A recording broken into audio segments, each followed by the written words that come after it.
সরকারি চাকরির সব গ্রেডে কোটা বাতিল করে সংসদে আইন পাশের এক দফা দাবিতে বঙ্গভবন অভিমুখে গণপদযাত্রা করেছে কোটা সংস্কারের আন্দোলনরত শিক্ষার্থীরা।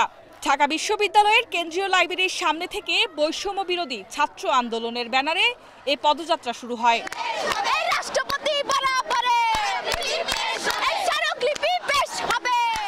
এ সময় ঢাকা বিশ্ববিদ্যালয়, জগন্নাথ বিশ্ববিদ্যালয়, ৭ কলেজ, শেরেবাংলা কৃষি বিশ্ববিদ্যালয় সহ ঢাকার বিভিন্ন শিক্ষা প্রতিষ্ঠানের শিক্ষার্থীরা অংশগ্রহণ করেন। দাবি আদায় না হওয়া পর্যন্ত রাজপথে কঠোর অবস্থানে থাকবে বলে জানান আন্দোলনকারীরা।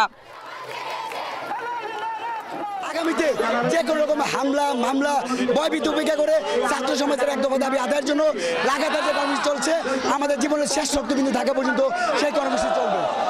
আমরা নির্বাহী বিভাগের মাধ্যমে সমাধান চাই, আমরা জাতীয় সংসদের মধ্য দিয়ে স্থায়ী সমাধান চাই।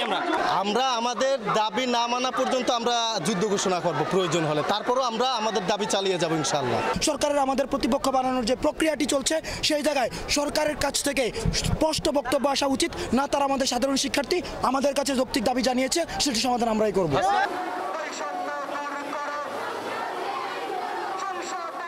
এদিকে সংসদে আইন পাশের এক দফা দাবি নিয়ে বঙ্গভবনে রাষ্ট্রপতির কাছে 10 সদস্যের প্রতিনিধি দল স্মারকলিপি প্রদান করেছে। H A Mitu, Asian television, Dhaka.